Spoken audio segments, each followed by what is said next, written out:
Já volto contando que o presidente do Supremo Tribunal Federal, Luiz Roberto Barroso, está no Pará e visitou cidades com altos índices de desmatamento.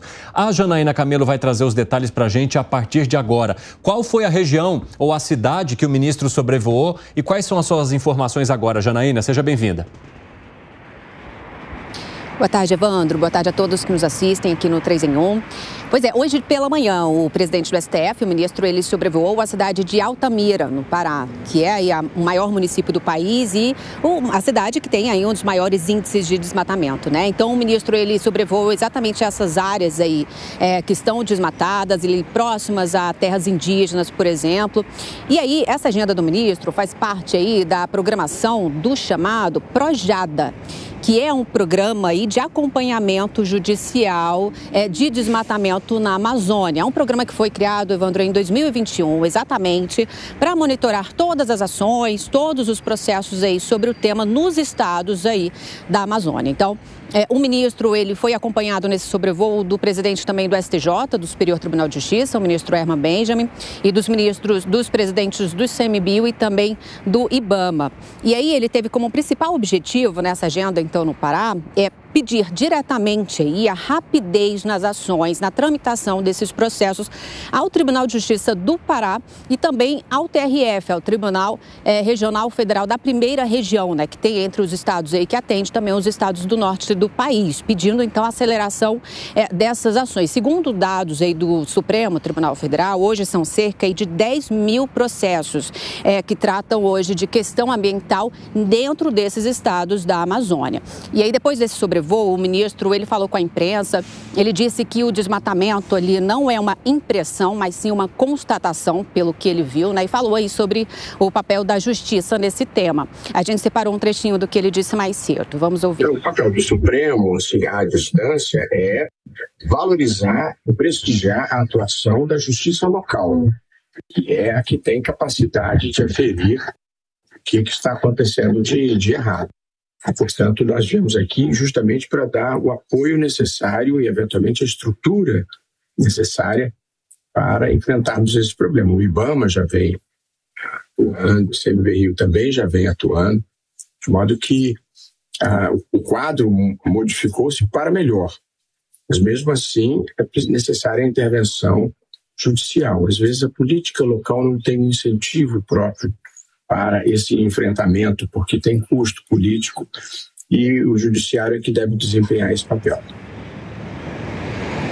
Pois é, aí, Evandro, os 7 tribunais de justiça aí que têm competência em 15 municípios que fazem parte desse programa, do Projada, que são exatamente as cidades que têm os maiores índices aí de desmatamento dentro da Amazônia, eles já foram oficiados formalmente sobre quais são os processos que esses tribunais devem dar prioridade agora.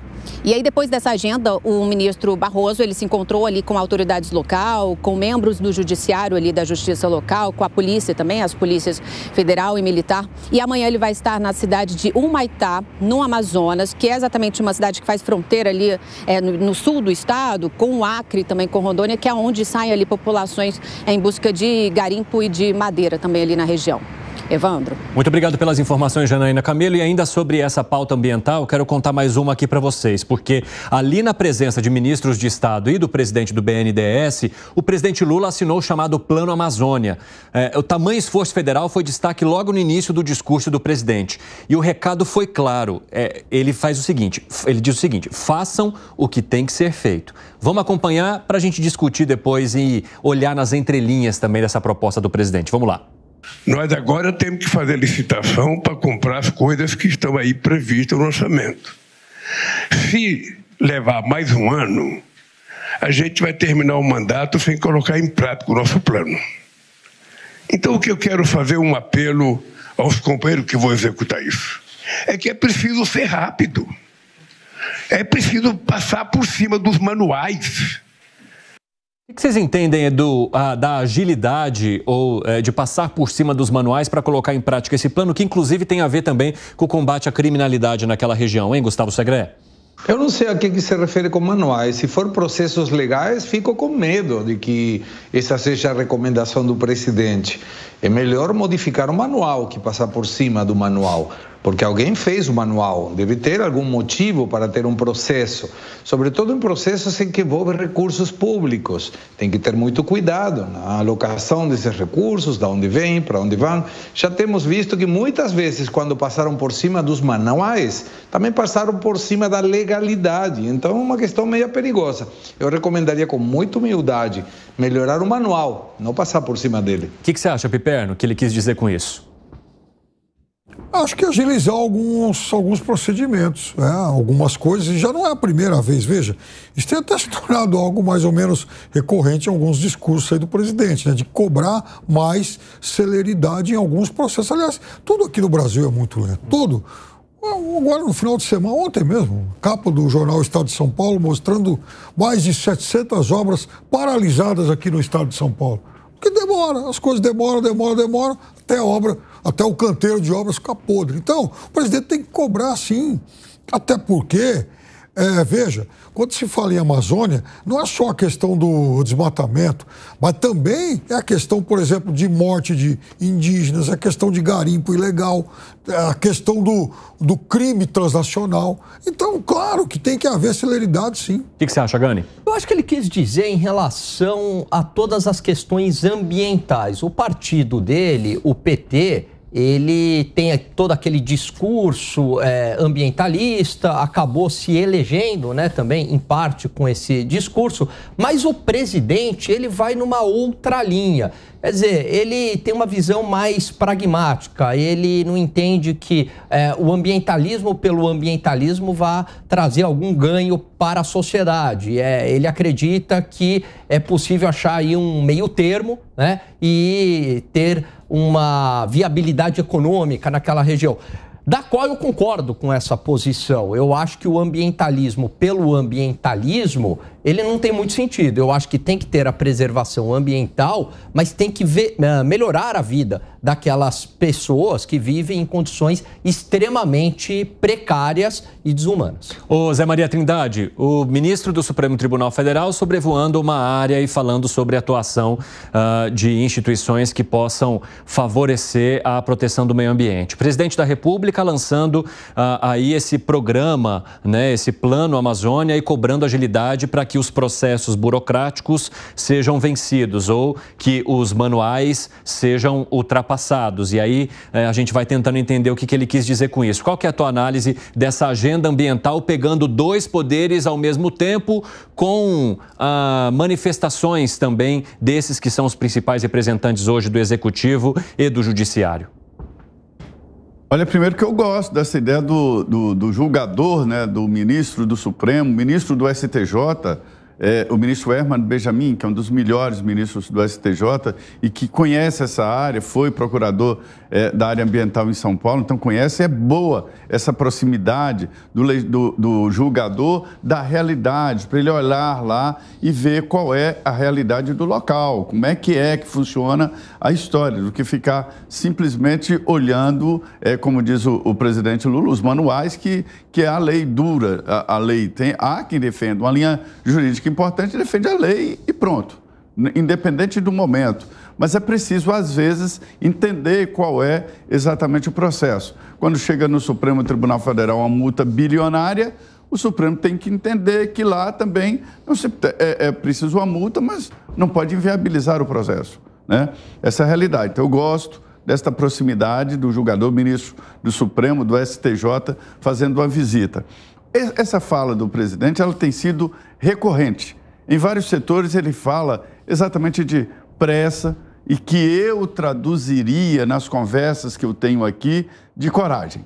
Hoje, você ser um executor de orçamento, é preciso ter coragem, porque vai sair, sim, cheio de processos. Uhum. Eu tenho um medo muito grande de falar sobre isso, porque pode dar a impressão injusta de que eu estaria defendendo bandidos e ladrões de dinheiro público. Não é disso que eu falo. Mas eu não acho normal que um prefeito saia da prefeitura com 800 processos. Quer dizer, está claro que há um exagero nisso. E fica o resto da vida respondendo a processos. Porque se ele, às vezes, não for ali no limite, ele não faz nada. Uma obra, ela passa por um processo muito grande de controle e tem que ter controle, né? Mas é que está de uma maneira que me dizem que os deputados que vão nos municípios em busca de candidatos de boa qualidade e ninguém quer. Convida um empresário lá que tem uma vida já pronta, né? O candidato a prefeito, ele, você está doido que eu vou mexer com isso? Não quero. Por quê? Porque o risco jurídico hoje de ser ordenador de despesas é muito grande. E o presidente Lula tem falado muito nessa questão de tempo, né? O tempo é subjetivo, né? O tempo de quem espera não é o mesmo tempo de quem é esperado. Quem dirá também sobre o tempo dos amantes, passa muito rápido. Então, o tempo é subjetivo e o Lula, ele está muito preocupado com essa história do tempo. Ele fala muito nisso, né? Que é um ato de coragem, não de transgredir, mas ir nos limites. Se não for assim, ninguém faz nada no Executivo brasileiro. Tamanho emaranhado de leis contra bandidos, contra ladrões. Mas só que a situação é a seguinte, quem assume um cargo hoje recebe um carimbo do Ministério Público, ladrão. E ele tem que ficar todo dia provando que não é ladrão. É isso que está acontecendo. Só que é o seguinte, quando o presidente manda transgredir normas e manuais, joga o gestor lá embaixo numa insegurança jurídica muito grande. O Ministério Público não vai entender assim, vai acionar, né? O que foi, secretário? Você levantou a mão. Eu levantei a mão porque não consigo entender. Respeitar a lei é um motivo de levar um monte de processos nas costas. Quando alguém passa por cima dos manuais, e tem ministro aí que passou por cima dos manuais e está sendo indiciado pela Polícia Federal. Ou muda o manual, ou respeita o manual, ou não entra na política. Se não quiser correr o risco e você vai ter que contrariar o manual para fazer o seu trabalho, o manual está errado. Se ninguém tem a coragem de mudar o manual, então que não entre na política, porque, logicamente, vai levar tombada judicial. E ninguém gosta de levar tombada judicial. Mas que a recomendação seja passar por cima dos manuais é perigoso. O Segre, é perigoso.